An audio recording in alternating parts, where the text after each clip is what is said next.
తాకట్టులో ఉన్న బంగారాన్ని విడిపించి ఆ రోజు ఆన్లైన్ రేటుకే మేము కొంటాం. Sharma gold company. నమస్తే గురుగారు. వాగర్థావివ సంపృక్తౌ వాగర్థ ప్రతిపత్తయే జగతః పితరౌ వందే పార్వతీ పరమేశ్వరౌ. సదాశివ సమారంభాం శంకరాచార్య మధ్యమాం అస్మదాచార్య పర్యంతం వందే గురు పరంపరాం. ఆదిత్యాయ చ సోమాయ మంగళాయ బుధాయ చ గురు శుక్ర శనిభ్యశ్చ రాహవే కేతవే నమః. శృంగేరి జగద్గురు పీఠాధిపతులకి కంచి పీఠాధిపతులకి నమస్కారములు తెలియజేసుకుంటూ కార్యక్రమాన్ని ప్రారంభిద్దాం. గురుగారు, ఇప్పుడు 16 నుంచి 30 తారీఖు వరకు మిథున రాశి వారికి ఎలా ఉండబోతుందో తెలియజేయగలరు? సెప్టెంబర్ మంత్ 16వ తారీఖు నుంచి 30వ తారీఖు వరకు మిథున రాశి వారికి ఏ విధంగా ఉండబోతుందో తెలుసుకునే ముందు గ్రహ సంచారం తెలుసుకుందాం. రాశిలోనే కుజుని యొక్క సంచారము, అలాగే బుధుడు 20వ తారీఖు తర్వాత ఎలాగో బుధుడు ఈ మిథున కన్యా రాశిలో సంచారము, అలాగే కన్యా రాశిలో రవి కేతుల యొక్క సంచారము, 22వ తారీఖు వరకు శుక్రుడు ఈ యొక్క కన్యా రాశిలో ఉండి 22వ తారీఖు తర్వాత నుంచి శుక్రుడు తులారాశిలో సంచార ప్రభావం. ఇక నవమ స్థానంలో శని వక్రీకరించి ఉండడం, అలాగే దశమ స్థానంలో రాహు. వెరసి చూసుకున్నట్లయితే ప్రధానంగా గ్రహాల యొక్క సంచారము మనకు తెలియజెప్పేటువంటిది ఈ యొక్క మిథున రాశి వారికి అనుకూలమైనటువంటి సమయములు రోజులు ఎక్కువగా ఉన్నాయి. కాబట్టి ఎంత వినియోగించుకోగలిగితే అంత ఆనందదాయకమైనటువంటి పరిస్థితి ఈ యొక్క మిథున రాశి వారికి గోచరమవుతుందని చెప్పవచ్చు. అయితే 16వ తారీఖు తర్వాత కుటుంబంలో కొన్ని కలహ వాతావరణలు ఏర్పడే అవకాశాలు ఉన్నాయి. కాబట్టి కుటుంబం వరకు కూడా బాధ్యతగా ఉండి లౌక్యంతో మీరు కనుక ముందడుగు వేసినట్లయితే తప్పకుండా కుటుంబం నుంచి కూడా మీకు రెస్పాన్స్ పాజిటివ్గానే ఉంటుంది. ఇంట గెలిచి రచ్చ గెలిచమన్నారు. కాబట్టి ఎలాగో గ్రహ సంచారం అనుకూలంగా ఉన్నటువంటి కారణం చేత ఎలాంటి రంగంలో ఉన్న అనగా వ్యాపార రంగము, చేతి వృత్తులు, అలాగే కళా వృత్తులు, అలాగే ఇతరత్ర ఎటువంటి కుల వృత్తుల్లో ఉన్నటువంటి వాళ్ళకైనప్పటికీ కూడా బయట అన్ని రకాలుగా ఈ యొక్క మిథున రాశి వారికి 16వ తారీఖు నుంచి 30వ తారీఖు సెప్టెంబర్ వరకు అనుకూలంగా ఉన్నటువంటి కారణం చేత అన్ని రకాలుగా విజయాలు పొందుతారు. కానీ ఇంట కూడా మీరు విజయాన్ని పొందగలిగితే ప్రశాంతత ఉన్నటువంటి జీవితంతో ఉంటారు. కాబట్టి కుటుంబ కలహ వాతావరణాలకి చెక్ పెట్టే విధంగా మీ యొక్క ఆలోచనని మరల్చుకోండి. ఇది ఒక్కటి చేసుకోండి. ఈ 16 నుంచి 31వ తారీఖు వరకు సర్వము కూడా విజయవంతమైనటువంటి జీవితంలో మిథున రాశి వారు ఉంటారని చెప్పవచ్చు. ఇక అన్నిటికంటే ప్రధానమైనటువంటి ఆరోగ్యం పట్ల శ్రద్ధ వహించాల్సినటువంటి పరిస్థితి, ప్రధానంగా ప్రయాణములు అధికంగా చేయాల్సినటువంటి పరిస్థితి ఈ యొక్క మిథున రాశి వారికి గోచరం అవుతుంది. అలాగే ధర్మ కార్యాల పట్ల కొంత డబ్బు వినియోగించుకున్నట్లయితే మీ యొక్క జీవితంలో సంతోషం అనేటువంటిది మిమ్మల్ని వరిస్తుంది. ఎందుకంటే ఏ పని చేసినా మనిషికి కావాల్సింది సంతోషమే. కాబట్టి ఈ మిథున రాశి వారు ఈ 16 నుంచి 30 తారీఖు వరకు దైవ కార్యక్రమాలు లేదా దాన కార్యక్రమాలు చేసుకుంటే మంచి జరుగుతుందని చెప్పవచ్చు. ఇక విద్యార్థులకి కష్టపడితే తప్ప ఫలితము లభించనటువంటి పరిస్థితి. కాబట్టి జాగ్రత్తలు పాటించండి. ఇతరులతో మాట్లాడేటప్పుడు మీరు లౌక్యము అనగా ఎక్కడ మాట అక్కడే విధంగా చెల్లుబాటు అయ్యే విధంగా ప్రవర్తించినట్లయితే ఈ యొక్క మిథున రాశిలో జన్మించినటువంటి వారు అన్ని రకాలుగా యోగాలు పొందుతారని చెప్పవచ్చు. ముఖ్యంగా ఫుడ్కి సంబంధించినటువంటి వ్యాపార రంగంలో ఉన్నటువంటి వారు కాస్త జాగ్రత్తలు పాటించండి. అలాగే ఎఫ్ఎంసీజీ, విద్యాలయాలు, బంగారు వ్యాపారస్తులు, అలాగే హోటల్ ఇండస్ట్రీలో ఉన్నటువంటి వారు సాధారణమైనటువంటి ఫలితాలు పొందుతారు. అధిక లాభాలు ఆశించి భంగపడడం తప్ప ఇంకా వేరే మార్గం లేదని గమనించుకోవాలి. కాబట్టి ఉన్నదానితో నడిపించుకునే విధంగా సాగుతూ మీ యొక్క జీవితాన్ని కనుక ముందడుగు వేసుకున్నట్లయితే తప్పకుండా మంచి జరుగుతుందని చెప్పవచ్చు. ఇక ముఖ్యంగా గమనించుకున్నట్లయితే రియల్ ఎస్టేట్ రంగంలో ఉన్నటువంటి వారికి ఆశాజనకంగా పరిస్థితులు ఉంటాయి, కానీ అంత ఆశాజనకంగా ఉండవు. వాస్తవం వేరు, ఊహలు వేరు అన్నట్టు విధంగా ఉంటాయి. కాబట్టి అవకాశాలు చాలా వస్తాయి కొత్త కొత్త ప్రాజెక్టుల రూపంలో, కానీ వాటిని వినియోగించుకునే పరిస్థితే మీలో మీ యొక్క నైపుణ్యత మీద ఆధారపడి ఉంటుంది. కాబట్టి జాగ్రత్తలు పాటించండి. ఇక ఏతావాత చెప్పొచ్చేదంటే ఈ యొక్క మిథున రాశి వారికి ఈ 16 సెప్టెంబర్ నుంచి 30 సెప్టెంబర్ వరకు ఎప్పుడు ఖర్చులు అధికంగా ఉంటాయి, ఎప్పుడు ధన రాబడి అధికంగా ఉంటుంది, ఎప్పుడు ప్రశాంతత లోపిస్తుంది, అలాగే ఎప్పుడు ఏ సమయంలో ఏ రోజుల్లో నిర్ణయాలు ఏ విధంగా తీసుకోవాలనేటువంటి విషయం గురించి క్లుప్తంగా తెలియజేసుకుందాం. ఇక 18, 16, 17వ తారీఖులో కనుక గమనించుకున్నట్లయితే ప్రధానంగా పిత్రార్జితము లేదా ఎన్నాళ్ళ నుంచో పెండింగ్లో ఉన్నటువంటి వాటికి సంబంధించినటువంటి విషయాల పట్ల కొంత ఫైలు ముందు కదులుతుంది. అనగా కోర్టు న్యాయవాద విషయాలు కావచ్చు, లేకపోతే ఎప్పుడో ఆపేసినటువంటి పనులకు సంబంధించినటువంటి ఆలోచన మళ్ళీ తిరిగి ప్రారంభించడం కావచ్చు. ఈ విధంగా చెప్పవచ్చు. ఇక అన్నిటికంటే ప్రధానంగా దూర విద్యా గమనానికి సంబంధించే ప్రయత్నాలు కొంతవరకు నిరాశాజనకంగా ఉంటాయని చెప్పవచ్చు. అలాగే సంతానంతో విభేదములు ఏర్పడే అవకాశాలు ఈ 18, 16, 17 తారీఖుల్లో ఏర్పడుతున్నాయి. కాబట్టి సంతానంతో లౌక్యంతో వ్యవహరించండి. వాగ్వివాదాల జోలికి వెళ్ళకండి. ఇక 18, 19 తారీఖుల్లో మీరు చేస్తున్నటువంటి వృత్తి ఉద్యోగ వ్యాపారాలలో మీ యొక్క పేరు ప్రఖ్యాతులు పెరుగుతాయి. తోటి ఉద్యోగస్తుల సహాయ సహకారాలు లేదా ఉన్నతాధికారుల యొక్క అనుగ్రహం కలగడం, అన్నిటి విధంగా మీరు ఆనందదాయకంగా ఉద్యోగంలో ఉంటారని చెప్పవచ్చు. ప్రమోషన్స్ ఎక్స్పెక్ట్ చేయవచ్చు.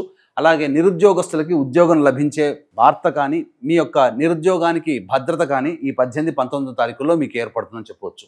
ఇక 20, 21, 22 ఈ తారీఖుల్లో కనుక గమనించుకున్నట్లయితే అన్ని రంగాలలో ఉన్నటువంటి వారికి అంత ఆశాజనకమైనటువంటిది. వ్యాపారము చక్కగా సాగుతుంది. కుల వృత్తుల్లో ఉన్నటువంటి వాళ్ళకి మంచి పనులు లభిస్తాయి. అలాగే ఉద్యోగంలో ఉన్నటువంటి వారికి మంచి ఆనందకరమైనటువంటి జీవితాన్ని పొందుతారని చెప్పవచ్చు. అన్నిటికంటే ప్రధానంగా ధనము సంబంధించినటువంటి విషయాల్లో చాలా సంతోషమైనటువంటి వార్తలు వింటారని చెప్పవచ్చు. అలాగే లోన్ల కోసం ప్రయత్నం చేసినటువంటి వాళ్ళకి లోన్లు వచ్చేటువంటి అవకాశము వార్త వింటారని చెప్పవచ్చు. ఇక 23, 24 తారీఖుల్లో ప్రధానంగా ఆరోగ్యం పట్ల శ్రద్ధ వహించాల్సినటువంటి పరిస్థితి. ఉద్యోగంలో చేస్తున్నటువంటి వృత్తి వ్యాపారాల్లో కొంత నష్టం జరిగేటువంటి అవకాశం ఉంటుంది. కాబట్టి మెలకువతో మీకు వచ్చేటువంటి విషయాల్ని, మీకు వచ్చే సమస్యల్ని పరిష్కరించుకునే విధంగా జ్ఞానంతో పరిష్కరించుకోండి. ఏది కూడాను లైట్గా తీసుకోకండి. ఈ 23, 24 తారీఖుల్లో ఖర్చులు అధికంగా ఉంటాయి.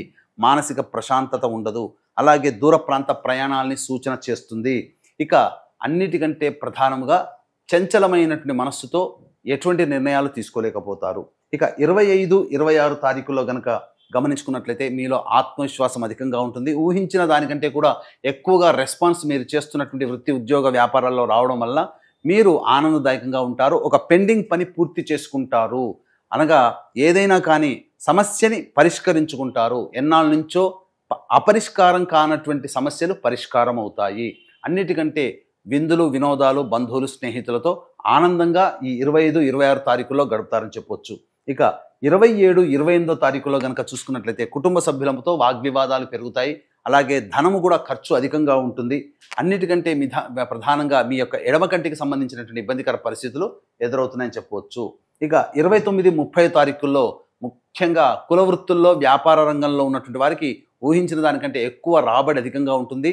అలాగే రాని బాకీలు కూడా వసూలవుతాయి. అన్నిటికంటే ముఖ్యంగా ఇతరుల యొక్క సహాయ సహకారాలతో మీ పనులన్నీ కూడాను పూర్తి చేసుకుంటారు. తద్వారా మీకు ఆనందదాయకంగా ఉంటుందని చెప్పొచ్చు. ఏతావాత చెప్పొచ్చేది ఏమిటంటే 23, 24, 27, 28 ఈ 4 రోజుల్లో మీకు ఖర్చులు అధికంగా ఉంటున్నాయి. కాబట్టి ఆల్రెడీ మీకు అప్పటికి ఖర్చులు ఉన్నట్లయితే వాటిని వాయిదా వేసుకునే ప్రయత్నం చేయండి. లేకపోతే ఆ ఖర్చుల శాతాన్ని తగ్గించుకోండి. ఎందుకనంటే ఈ 23, 24, 27, 28 తారీఖుల్లో ఆకస్మికమైనటువంటి ఖర్చులు అధికంగా గోచరమవుతున్నాయి. మీరు ప్లానింగ్ పెట్టుకున్న ఖర్చులు ఆకస్మిక ఖర్చులు తోడై మీకు ఇబ్బడి ముబ్బడిగా తయారైపోయి మిమ్మల్ని ఉక్కిరి బిక్కిరి చేసే అవకాశాలు ఉంటాయి. కాబట్టి ఆ సమయంలో మనస్సు ప్రశాంతంగా లేకుండా ఉండడం, జీవితానికి సంబంధించిన ప్రధాన నిర్ణయాలు తీసుకోకపోవడమే చాలా మంచిదనేటువంటి విషయాన్ని గమనించుకోవాలి.